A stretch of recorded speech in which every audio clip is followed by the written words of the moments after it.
Hello everyone, hope you're doing well. It's time to have a look at another Battle Pass vehicle Devblog, and this time it's the Strikemaster Mk.88. This is going to be the main prize of the Tropical Storm Battle Pass, which is going to be Season 13 of the Battle Passes in War Thunder. It's crazy how many they've actually brought out.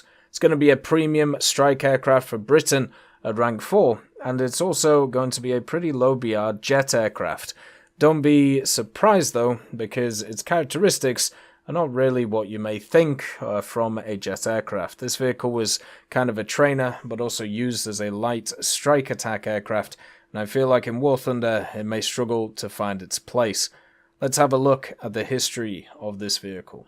The concept of the Strikemaster light attack jet came to fruition after the successful conversion of the Jet Provost trainer aircraft by some foreign operators into a strike aircraft, ready to use in combat against insurgents.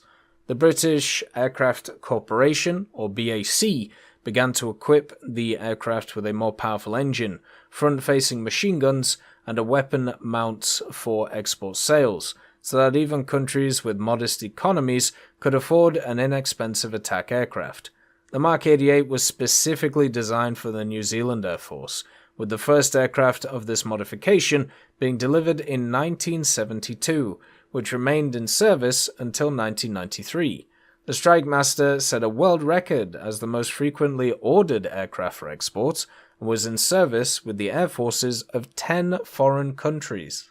So I think it's fair to say, when we have a look at the Strikemaster, what it'll be is a little bit of fun. You know, it's not a vehicle that's going to blow anything away, it's not a vehicle that's going to take over the game, but what it is a mid-tier premium that will be fun to use as a CAS element for the British tech tree. When I think about a lot of the other vehicles that are around its BR, I think about stuff like the Tempests, you know, stuff like even the Hornets, for example, which are going to give probably better flight characteristics and also guns than this thing, but maybe not exactly the same loadout. One of the things that's nice about this Strikemaster is it actually can hold 4 500-pound bombs, so should get 4 independent drops of 500-pounders. If you have air superiority, that means that you can accurately take out 4 vehicles on the ground, which would be quite nice. It also has the Snake Eye bombs, and also Snebs and Mighty Mouse, and also Sora rockets, plus also machine gun pods on top of it. The main armament of this thing is, I believe, 7.92mm guns that it has in the inner wing route, so that's not exactly great, but generally it is a vehicle which is more designed for CAS instead of dogfighting. The vehicle itself was also used by so many different nations in so many different variants. We could technically see it in other variants in War Thunder in separate tech trees, which might be nice to see.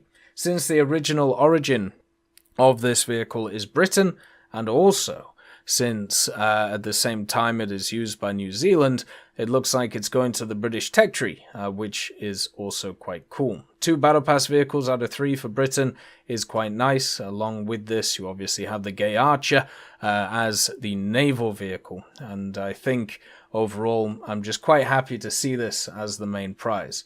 And the main thing that I don't want from event vehicles, like we've talked about it previously, there's a lot of event vehicles out there which are pretty powerful. They've had to nerf some recently, stuff like the Object 279, for example, or even stuff like the Centurion Mark V, which they had to nerf pretty early on. You have these vehicles which are very good at like certain things, and since they're not available to everybody and usually quite pricey on the market because of their usability, it means that not many people get access to them, especially after a few years. That's why I prefer stuff like the Strikemaster Mk.88, where it's something which has a defined role.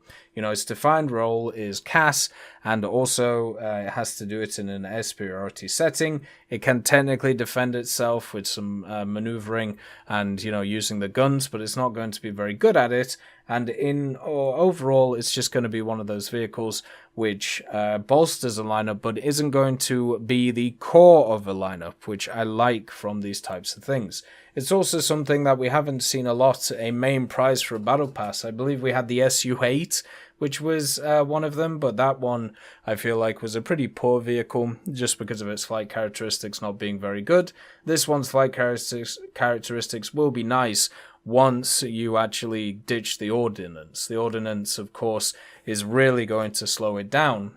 Even though this vehicle can technically go or 900 kilometers an hour, good luck ever getting there, is probably the best way of putting it. Hopefully this vehicle will be able to maneuver, and hopefully it will have like a decent time on the battlefield. But I think the main thing is it's just a little bit of fun. Like, the Battle Pass stuff as of late, I think has actually been quite nice, and I've seen a lot of people kind of turn off of the Battle Pass recently because of the fact that they're not necessarily, grinding out powerful vehicles. But I honestly think that's how the Battle Pass should be. Weird and wacky stuff, which kind of ties you to a period of time that you think about in the future, and then also, at the same time, things which have a specific use and fit in specific lineups, but not stuff that takes over overall. This will not be that fast. It will not be that maneuverable. It won't even have a ton of ordnance, which is one of the big things. And at least when looking at it from the test server, it didn't seem to have any additional systems on it too. So no rocket CCIP, no bomb CCIP, and also no gun CCIP or CCRP for anything either. So it's just one of those which has light ordnance, can annihilate something pretty quickly, and that's really about it. One of the areas I am actually super interested in to see for this thing is actually its cockpit. I hope its cockpit's really nice, and I'm going to try and have a look at it on the dev server so we can see what's going on. Since the Battle Pass is also coming to an end for Season 12, this one will be available pretty soon. Remember that the Tropical Storm Battle Pass actually starts on the 25th of October, so you only have 5 days, or maybe even 4 days, to complete this Battle Pass's thing. So if you want specific stuff from it, if you're close to level 125, 150, or 75, time to power through to be able to get that stuff sorted. But with the next Battle Pass coming along, means new vehicles and new adventures, and maybe even a new update with it. And hopefully people will enjoy this vehicle as well as I will, because I'm always into stuff that's coming into like the British tree. It's always nice to see new things. I feel like the British tree has a good mix of random premium vehicles that all follow a similar suit to the Strikemaster of being fun but not overpowered, which is, what we generally want to have a look at. As always, I hope you have a wonderful day, and I'll see you next time. I'd just like to thank Brendan Quinn, Vilneus, Character Fuel, Juan the Panda, Carrion Crow, Gus Irenicus, Pyman, Merciless Reaper, Orangetail, Teddy, Daniel Stanton, Moxie, B. Young, Bareen, Peter Grayling, Alan Hacker, Sem Alslan, Uncle Bean, and Derek R., and also Lafouche for supporting the channel.